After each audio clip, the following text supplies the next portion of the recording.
How the U.S. government targeted and robbed $1.3 billion from black people. Have you ever wondered about a moment in history when the promise of financial independence for black Americans collided with the harsh reality of betrayal? Right after slavery, as whispers of scepticism lingered in the air, the Freedom's Bank emerged as a beacon of hope. In 1865, Congress crafted what was believed to be a black-owned institution, a bank designed to prove that ex-slaves could indeed prosper on their own. Imagine the anticipation, the dreams of a better future, all encapsulated in the seemingly revolutionary initiative. However, what unfolded was not just a financial setback. It was one of the biggest scams in history. But here's the shocker that will leave you on the edge of your seat. The collapse of the Freedman's Bank wasn't just a financial fiasco. It was a calculated betrayal that went beyond banking blunders. Families, thinking they were securing their futures, were unwittingly becoming pawns in a grand scheme. As we dig deeper into the aftermath, prepare for a revelation that goes far beyond dollars and cents. Picture this. The year is 1865, and the United States is grappling with the aftermath of the Civil War. Amidst the echoes of liberation, a groundbreaking initiative takes shape. Congress, recognizing these struggles of newly freed black Americans, crafts what is believed to be a game changer, the Freedman's Bank. So, what was the mission behind this institution? Well, it was nothing short of revolutionary. The Freedman's Bank wasn't just a regular bank, it was designed to be a beacon of hope. Quantitative data reveals that at its peak, this bank held nearly $3 million in assets. But it wasn't about the numbers. It was about the people, the countless individuals who had once been enslaved, now standing on the threshold of newfound freedom. Now let's dive into the heart of the matter. The Freedman's Bank was a testament to the belief that ex-slaves could indeed make it on their own. Its mission was clear: to assist individuals in becoming financially responsible, to provide a safe haven for their hard-earned money, and to lay the groundwork for supporting future generations. The need for the bank services was acute. Large numbers of slaves liberated by the Union Army had gone on its payroll. As this was the first bit of cash many of them had ever received, they needed a safe depository and basic financial education. The plan also called for the bank to employ numbers of freedmen, giving them hands-on training and experience in the banker skills. Imagine families once bound by the chains of slavery, now stepping into a bank with a sense of hope and anticipation. This wasn't just about banking, it was about breaking stereotypes, challenging doubts, and proving that economic independence was not only possible but essential.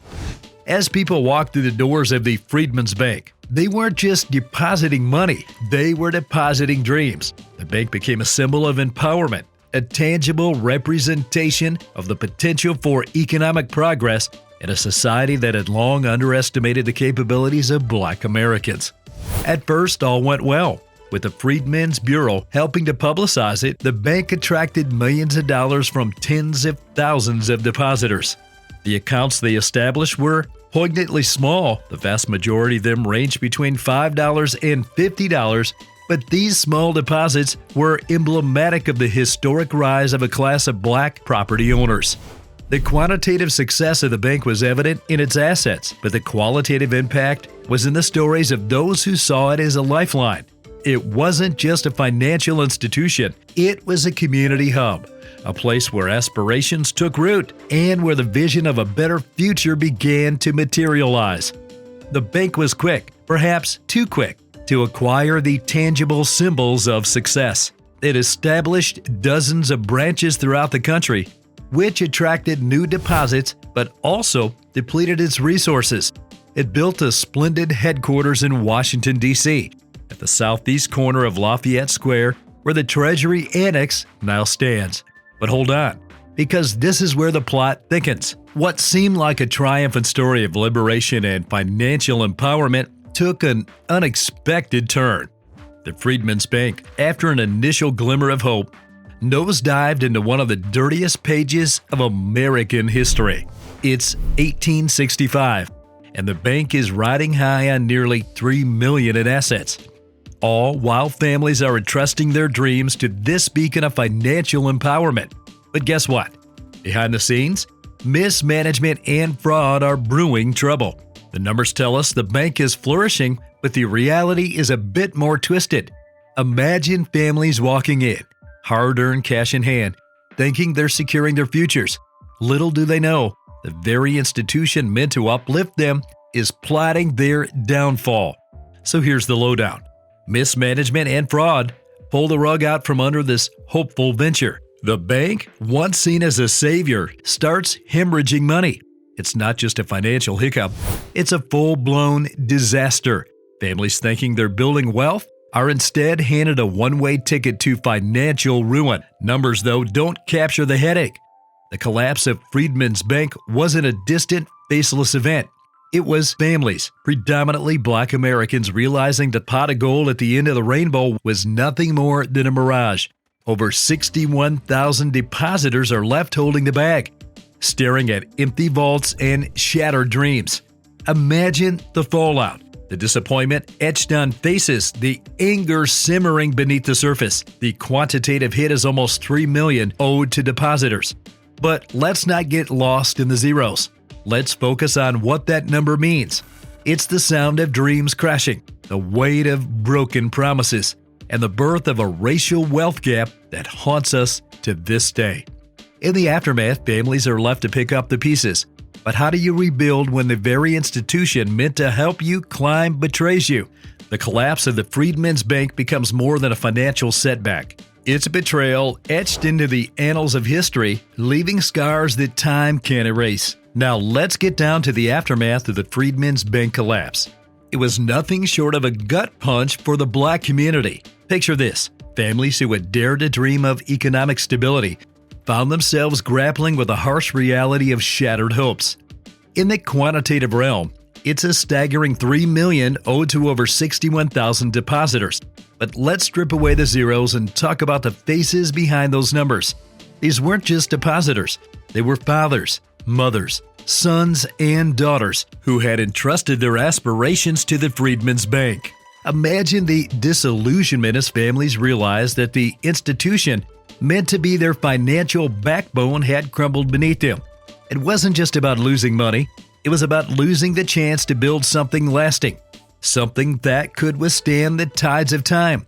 The collapse became a wound that wouldn't heal, a reminder of a betrayal that cut deep. The ripple effect was profound. It wasn't just about a momentary setback. It was about the derailment of generational progress. Black families, already burdened by the legacy of slavery, now faced an additional hurdle on their journey toward economic independence. Think about it.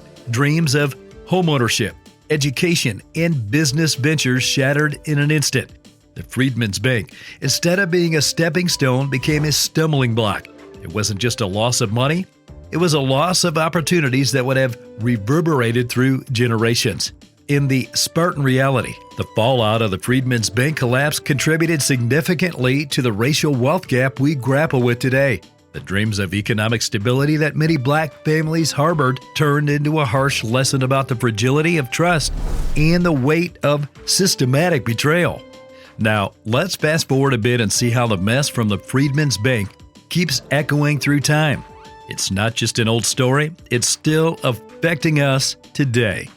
Look at the numbers. The racial wealth gap we see now, where Black families have less money than white families, got a jumpstart from the Freedman's Bank mess. The dreams of having a fair shot at money for Black families got messed up, and it's still messing things up today. Think about getting a home. The gap between Black and white folks owning homes got bigger because of problems that started with the Freedman's Bank. And here's a sneaky move. Another source reveals that money meant to help Black communities after the Freedman's Bank mess got sneaked away somewhere else. It's like promising help but then not really following through. In simple terms, it's not just about numbers. It's about communities and dreams getting held back. The Freedman's Bank mess isn't just a thing of the past. It's like a never-ending struggle for Black folks to get a fair shot at things. Imagine dreaming of doing better in school or getting a good job, but having those dreams pushed away. Yep, that happened too after the Freedman's Bank mess. As we go through history, it's clear that Freedman's bank didn't just mess up and disappear. Its problems started a bunch of other issues that are still hanging around today. And wrapping up the Freedman's bank saga, we're left with a story etched in betrayal and resilience. Numbers tell part of it. Almost 3 million owed to over 61,000 people. Yet beyond the digits lie a tale of dreams crushed and opportunities swiped away. The aftermath isn't just a bygone era thing. It's the starting point of today's racial wealth gap. Discrimination found its groove, weaving into housing, jobs, and education, sowing seeds of systemic injustice. But in this tough reality, there's a silver lining. Despite the betrayal, Black communities showed grit. The Freedman's bank stumbled, but the spirit and aim to lift endured. So as we wrap this journey, it's a nudge to wake up. The Freedman's bank collapse isn't just history, it's a roadmap. The consequences linger, urging us to dismantle unfair systems and craft a world where economic fairness isn't a luxury, but a given.